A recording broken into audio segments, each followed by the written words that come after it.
तो दोस्तों आज मैं एक्सप्लेन करने वाला हूँ एक और इंडोनेशियन हॉरर मूवी को जिसके अंदर श्रापित माइंड्स दिखाई गई हैं। इस मूवी का नाम है अंकारा मूर्खा यानी कि मैड ऑफ मैडनेस मूवी को। काफी बढ़िया फिल्म है, आपको देखने में मजा आएगा। मिस्ट्री और कर्स काफी खतरनाक है। एक डीमन है जो कि यहाँ पर सबका सेक्रीफाइस लेता है, लेकिन अंत में जो होता है वो बहुत ही खतरनाक है। और रिसेंटली मैंने लॉस्ट के सारे एपिसोड्स को और इविल डेड बर्न को एक्सप्लेन कर दिया है। इनके सब ने मिस कर दिया, जाकर देख लीजिए, उनका लिंक आपको नीचे पिन कमेंट में मिल जाएगा। तो चलिए अब बिना किसी देरी के चलते हैं सीधा वीडियो की तरफ।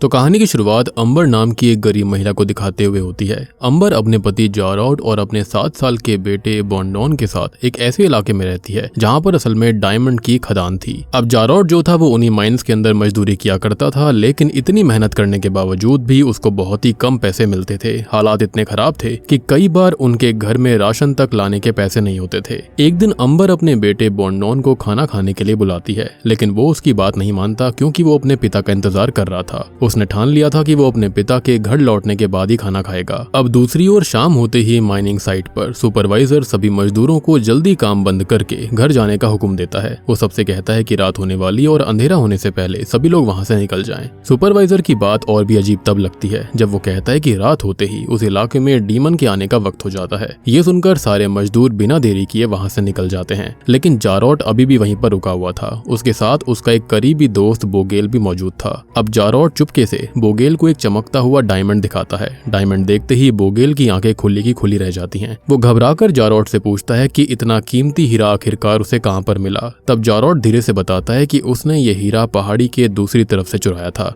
वो ये भी बोलता है कि आज रात वो एक बार फिर उस जगह पर जाने वाला है। अब जारॉड बोगेल को अपना सबसे भरोसेमंद दोस्त मानता था, इसलिए वो चाहता था कि इस बार बोगेल भी उसके साथ चले। जारॉड उसे लालच देते हुए कहता है कि जितने भी हीरे मिलेंगे उन्हें बेचकर वो पैसे कमाएंगे और उनका वो आधा हिस्सा बोगेल को दे देगा। ये सुनकर बोगेल का मन जरूर ललचा जाता है, लेकिन फिर भी वो मना करने लगता है। दरअसल उस पहाड़ी के पीछे जाना सख्त मना था, वर्जित था। वहाँ के लोगों का मानना था कि उस पहाड़ी पर एक खतरनाक डीमन रहता है और इसी वजह से कोई भी इंसान अंधेरा होने के बाद उस तरफ जाने की हिम्मत नहीं करता। इनफैक्ट माइंस को भी खाली कर दिया जाता था, लेकिन जारॉड अपनी बातों से धीरे धीरे बोगेल को मना लेता है। आखिरकार दोनों जान का खतरा उठाकर उस पहाड़ी की तरफ निकल पड़ते हैं और रात का समय हो चुका था। जारॉड और बोगेल पहाड़ी की तरफ बढ़ रहे थे, लेकिन बोगेल हर कदम पर डरा हुआ था। उसे बार बार वही अफवाह याद आ रही थी कि उस पहाड़ी पर एक खतरनाक डीमन रहता है। तभी अचानक उनकी नजर एक अजीब से क्रीचर पर पड़ती है और उसकी आंखें तेज लाल रंग में चमक रही थी। उसका रूप इतना भयानक था कि उसको देखते ही दोनों के होश उड़ जाते हैं। जारॉड और बोगेल अपनी जान बचाकर वहां से भागते हैं और एक बड़े से पेड़ के नीचे जाकर छुप जाते हैं। कुछ देर बाद सब कुछ शांत हो जाता है और तब जारॉड फिर से पहाड़ी की दूसरी तरफ जाने लगता है। ये देखकर बोगेल उसे रोकने की बहुत कोशिश करता है, लेकिन जारॉड की गरीबी उसको उस डीमन से भी ज्यादा डराया करती थी और वो किसी भी कीमत पर अंबर और बॉन्डॉन को एक अच्छी जिंदगी देना चाहता था। इसलिए वो अपनी जान की परवाह किए बिना अकेले ही डायमंड्स चुराने के लिए आगे बढ़ जाता है। लेकिन रास्ते में ही उसे झाड़ियों के अंदर से किसी के चलने की आवाज सुनाई देती है।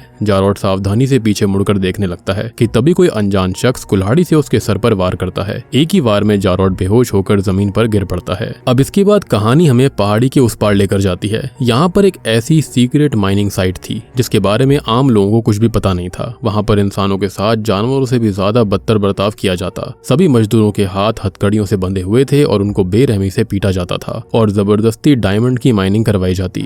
माइनिंग के बाद वहीं पर डायमंड्स को पानी से साफ और अलग करने का काम भी होता था और ये पूरी जगह पूरी तरह से गुप्त रखी गई थी और इसी वजह से किसी भी आम इंसान का वहां पर आना सख्त मना था। और तभी अचानक से हम उस सीक्रेट माइन के मालिक ब्रोतो को देखते हैं। ब्रोतो एक बहुत ही जालिम, लालची और घमंडी आदमी था। वो वहां के सुपरवाइजर को हुक्म देता है कि काम की स्पीड और बढ़ा दी जाए और उसका सिर्फ एक ही मकसद था, जितना हो सके उतना ज्यादा मुनाफा कमाना।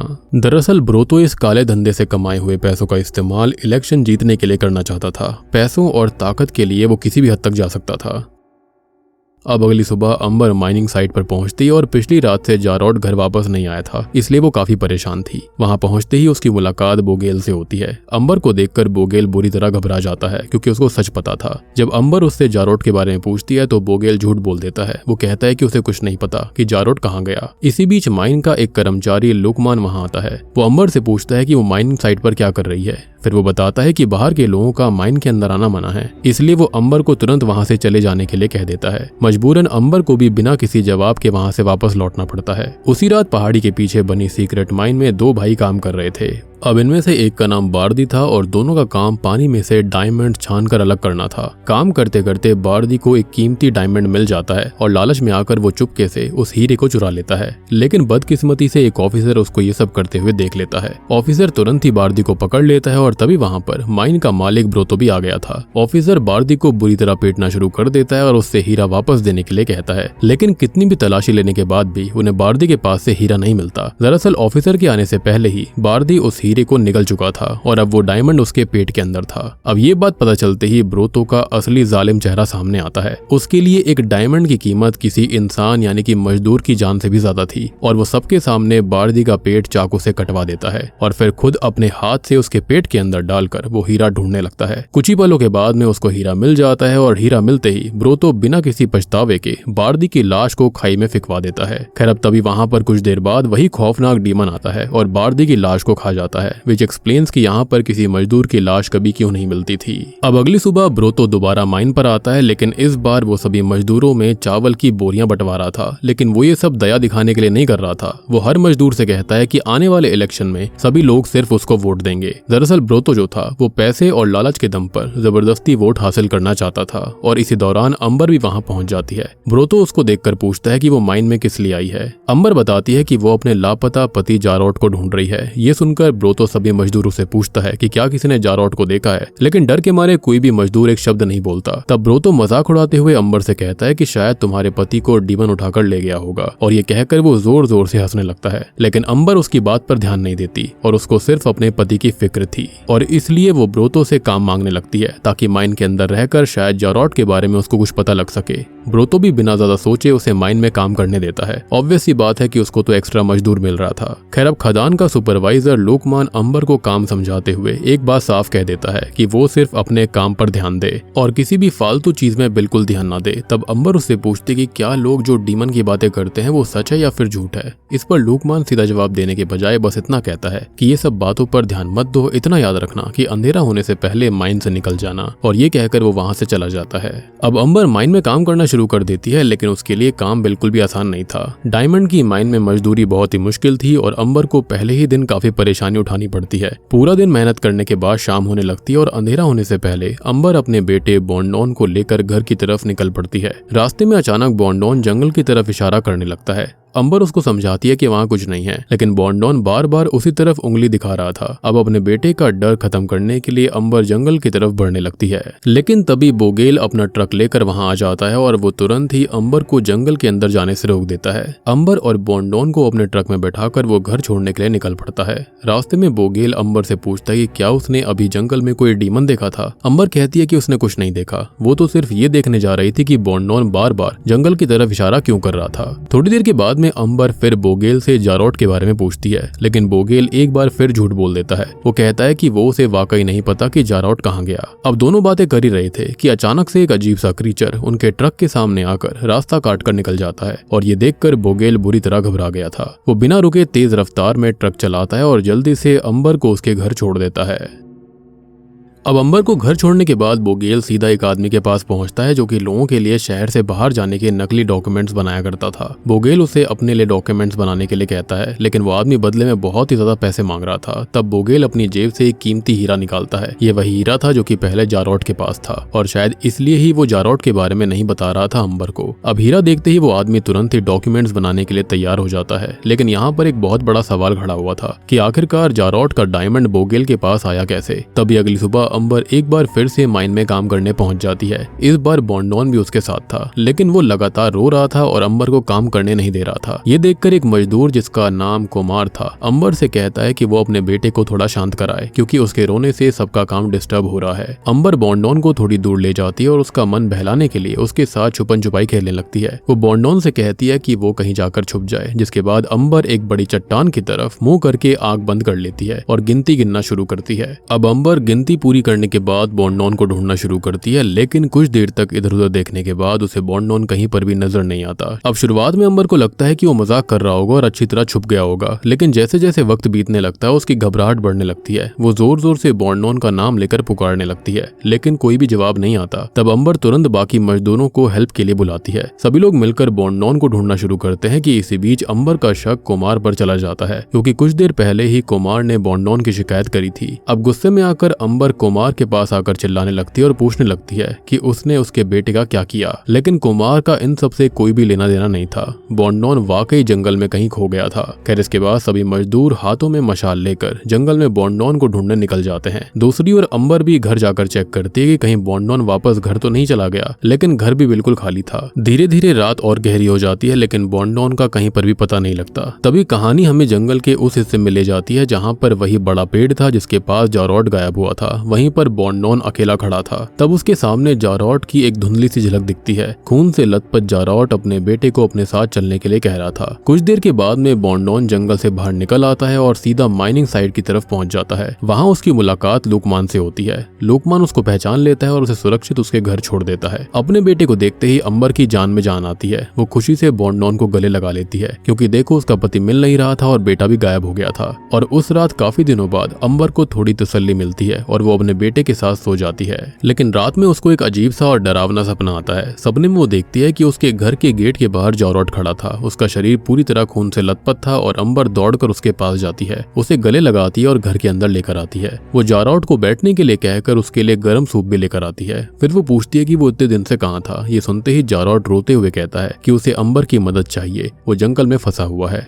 अब जारॉट ने इतना कहा ही था कि अचानक अंबर घबराकर नींद से उठकर बैठ जाती है। शुरुआत में उसको लगता है कि ये सिर्फ सपना था, लेकिन तभी उसकी नजर टेबल पर रखे सूप के बोल पर जाती है और ये देखते ही वो बुरी तरह हैरान रह जाती है। वो समझ नहीं पाती कि अगर ये सपना था तो ये सूप का बोल यहाँ पर कैसे आया।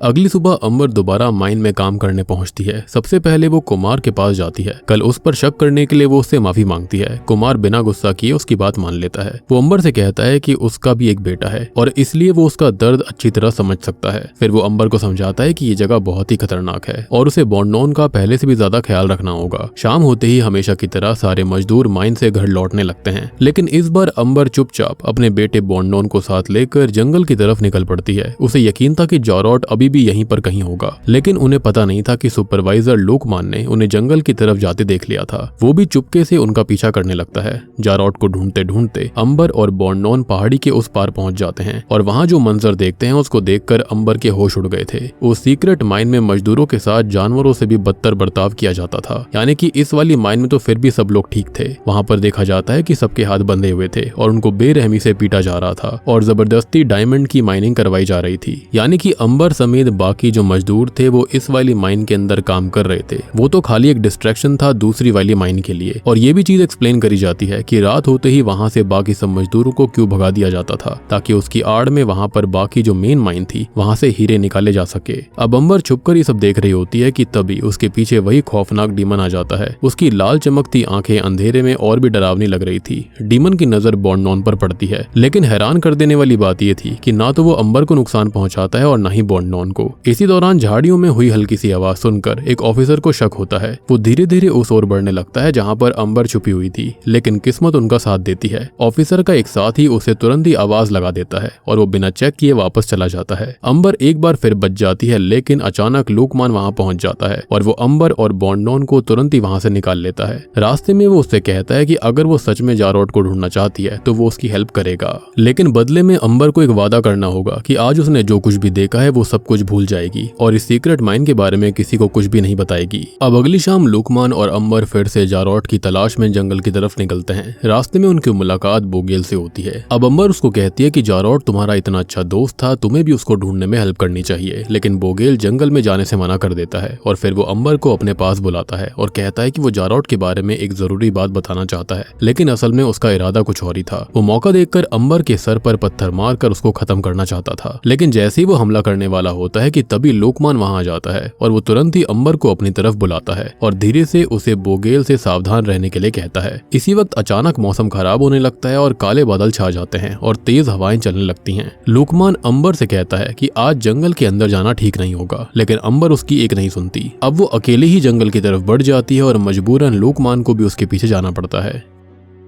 कुछ ही देर में बहुत तेज बारिश शुरू हो जाती है और इसी बारिश के बीच उनके साथ एक बेहद अजीब घटना होती है। अंबर को अचानक जारॉट की आत्मा दिखने लगती है और वो आत्मा बिना कुछ कहे उन्हें अपने पीछे आने का इशारा करती है। अंबर और लोकमान उसका पीछा करते हैं और उसी बड़े पेड़ के पास पहुंच जाते हैं जहां पर जारॉट पहले गायब हुआ था। लेकिन वहां पहुंचकर अंबर जो देखती है उससे उसकी दुनिया बिखर गई थी। पेड़ के नीचे जारॉट की लाश थी और अपने पति की लाश देखते ही अंबर फूट फूट कर रोने लगती है, जिसके बाद लोकमान गाँव के बाकी लोगों को बुला लेता है। सभी मिलकर जारॉट का अंतिम संस्कार करने की तैयारी करते हैं। एक गहरा गड्ढा खोदा जाता है ताकि उसकी बॉडी को दफनाया जा सके। इसी दौरान एक आदमी बोगेल से भी हेल्प करने के लिए कहता है, लेकिन बोगेल बहुत डरा हुआ था। वो उस गड्ढे के अंदर उतरना ही नहीं चाहता था, लेकिन मजबूरी में उसको नीचे उतरना पड़ता है। अब जैसे ही वो जारॉट की बॉडी के पास पहुंचता है, उसके सामने अचानक जारॉट की आत्मा आती है। अब उसकी आत्मा उसको घूरते हुए कहती है कि हम दोनों इतने अच्छे दोस्त थे, फिर तुमने मेरे साथ ऐसा क्यों किया। और ये सुनते ही बोगेल का खून सूख जाता है। वो घबराकर तुरंत ही गड्ढे से बाहर निकल जाता है और बिना किसी को कुछ बताए वहां से भाग जाता है। उसका ये बर्ताव देखकर सभी लोग हैरान रह गए थे कि आखिरकार उसे क्या हुआ। अब अंतिम संस्कार के बाद अंबर अपने घर में अकेली बैठी होती है कि तभी लोकमान उससे मिलने आता है। वो अंबर की हेल्प के लिए उसको कुछ पैसे भी देता है और फिर पहली बार उसके सामने एक बड़ा सच रखता है। वो बताता है कि जारॉट की मौत के पीछे असली हाथ बोगेल का है। लोकमान कहता है कि जिस रात जारॉट और बोगेल जंगल की तरफ गए थे, उसने उन दोनों को अपनी आंखों से देखा था,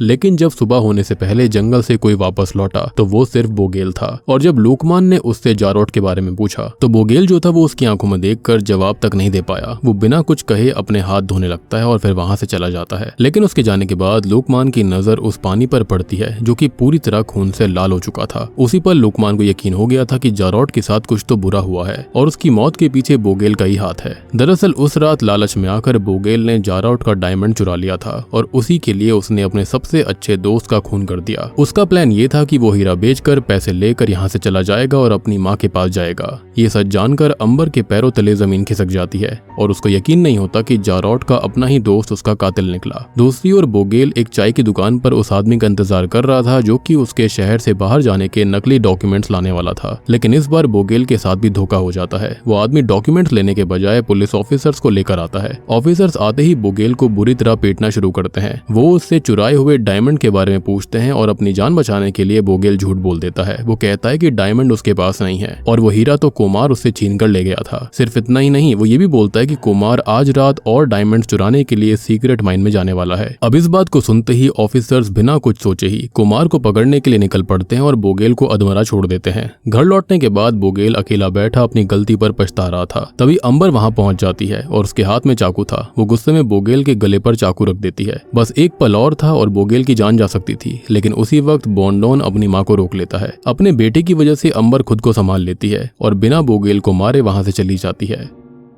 अगली सुबह बोगेल अपने किए पर और भी ज्यादा पछता रहा होता है, इसलिए वो जारॉट से चुराया हुआ वही हीरा चुपके से अंबर के घर के बाहर रख देता है। उसके बाद मौका देखकर रेत से भरे एक ट्रक में रेत के नीचे छुप जाता है और गांव से भागने की कोशिश करता है। दूसरी ओर सीक्रेट माइन में ऑफिसर्स दो मजदूरों को जबरदस्ती एक दूसरे से लड़ाई करवा रहे होते हैं कि तभी वहां ब्रोतो आता है। वो लोकमान और एक ऑफिसर को साथ लेकर एक छोटी सी गुफा की तरफ जाता है। उनके साथ एक मरा हुआ सुअर भी था जिसे वो डीमन के लिए बलि के रूप में चढ़ाने वाले थे। गुफा के बाहर पहुंचकर ब्रोतो एक अजीब सी सीटी बजाता है और फिर वो लोकमान को अपनी मशाल को बुझाने का हुक्म देता है। जैसे ही अंधेरा होता है, गुफा के अंदर से वही खौफनाक डीमन बाहर आता है और उसकी आंखें जो थी वो लाल चमक रही थी। ब्रोतो उसके सामने सुअर की बलि रखता है, लेकिन इस बार डीमन उस बलि को स्वीकार नहीं करता और ये देखकर ब्रोतो तुरंत समझ जाता है कि डीमन को अब जानवर नहीं बल्कि इंसान की ही बलि चाहिए थी और उसकी नजर सीधा बॉन्डोन पर जाकर टिक जाती है और वो तुरंत ही अपने ऑफिसर को हुक्म देता है कि वो बॉन्डोन को पकड़कर लेकर आए। साथ ही साथ वो एक पुराने रिचुअल की तैयारी करने का भी ऑर्डर देता है। ये सारी बातें लोकमान सुन रहा था और बॉन्डोन की जान को लेकर बुरी तरह घबरा गया था। ऑफिसर तुरंत ही लोकमान को साथ लेकर बॉन्डोन को पकड़ने निकल पड़ता है। रास्ते में लोकमान उसे चकमा देने की कोशिश करता है, लेकिन वो जल्दी ही पकड़ा जाता है। ऑफिसर बंदूक उसके सर पर रख देता है और जबरदस्ती उसे अंबर के घर तक लेकर जाता है। वहां पहुंचकर वो बॉन्डोन को किडनैप कर लेता है और ये देखकर अंबर के होश उड़ जाते हैं। अंबर और लोकमान तुरंत ही कुमार के पास हेल्प मांगने पहुंचते हैं। कुमार गाँव के सारे मजदूरों को इकट्ठा करता है और सभी मिलकर बॉन्डोन को बचाने के लिए उस सीक्रेट माइन की तरफ निकल पड़ते हैं। उधर ब्रोतो ने रिचुअल शुरू कर दिया था और उसने बॉन्डोन को एक लकड़ी से भी बांध दिया था।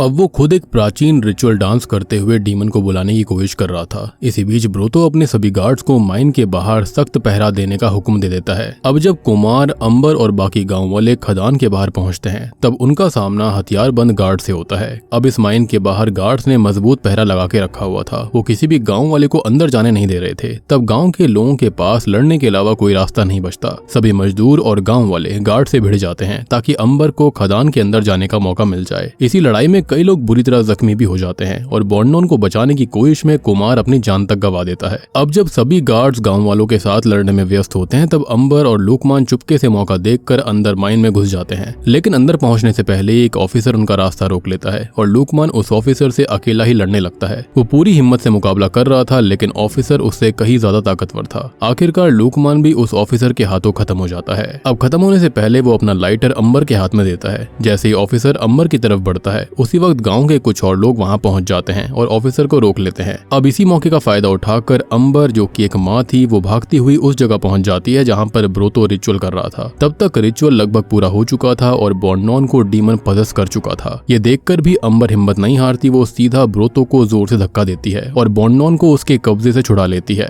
अब जैसे ही ये रिचुअल टूटता है तो बॉन्डोन भी डीमन के पोजीशन से बाहर आ जाता है।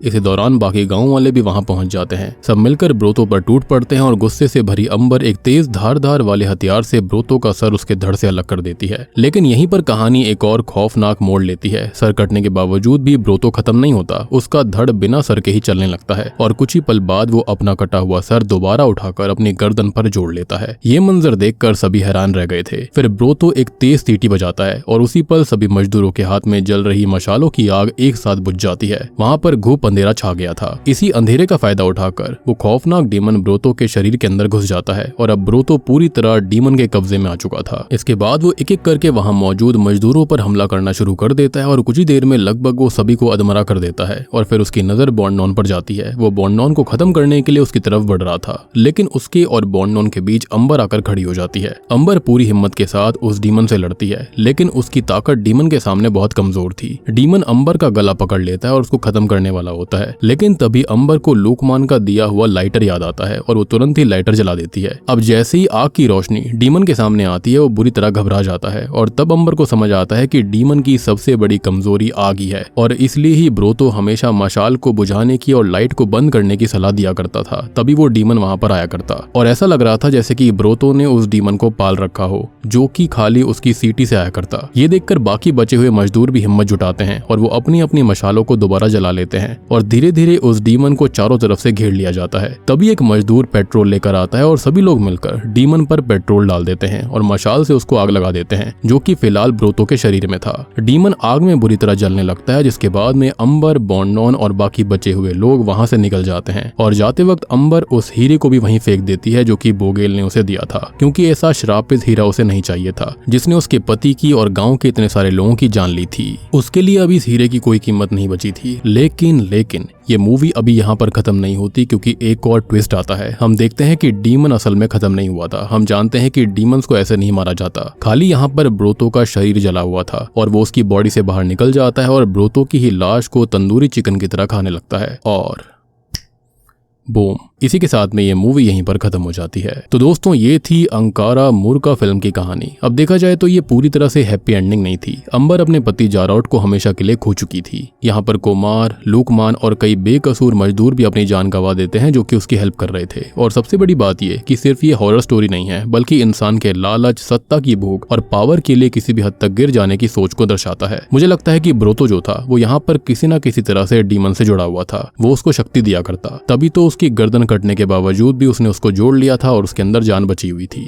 मूवी ये भी बताती है कि कई बार असली राक्षस कोई सुपरनैचुरल डीमन नहीं बल्कि इंसान का अपना लालच होता है जो कि था ब्रोतो। ब्रोतो ने लालच के चलते इस माइन के अंदर डीमन को भी बुलाया था जिसने उसे बंदी बनाकर रखा हुआ था। लेकिन अंत में वही हुआ जो कि हर डीमन करता है। ऐसे हालात पैदा कर दिए गए जिसके चलते डीमन ने अपने ही मालिक को खा लिया था, विच एक्सप्लेन्स कि कभी भी इन डीमंस का कोई मालिक नहीं हो सकता। और हाँ, अब ये भी सोच रहे होंगे कि आखिरकार अंबर और बॉन्डोन के ऊपर उस डीमन ने स्टार्टिंग में हमला क्यों नहीं किया था? तो देखो ये जो डीमन है वो रिचुअल के जरिए ही सैक्रिफाइस करी हुई लाश को खाता था, ना कि किसी रैंडम लोगों को खत्म किया करता। यानी कि ये उसी माइन के श्राप से जुड़ा हुआ डीमन था। तो वहां पर जो ब्रोतो करता वो उसी को एज अ सैक्रिफाइस लिया करता था। तो अगर बात रही कि ऐसा ही था तो उसने माइन के अंदर इतने सारे लोगों को क्यों मारा? तो सबसे पहली बात तो डीमन डायरेक्टली यहाँ पर कुछ नहीं कर रहा था, वो ब्रोतो के अंदर आया था। तो ब्रोतो के अंदर पोजेशन के बाद में ब्रोतो ही था जो कि सबको खत्म कर रहा था, लेकिन अंत में कमजोरी का फायदा उठाकर ब्रोतो के शरीर को ही जला दिया गया था। और बाद में अब डीमन जो है वो उसी माइन के अंदर हमेशा रहेगा, यानी कि ये माइंस हमेशा श्रापित रहेंगी। तो उम्मीद करता हूँ कि आपको एक्सप्लेनेशन अच्छी लगी होगी। अच्छी लगी है तो वीडियो को लाइक कर दो, चैनल के ऊपर नए हो तो सब्सक्राइब कर लेना। और मैंने रिसेंटली इविल डेड बर्न को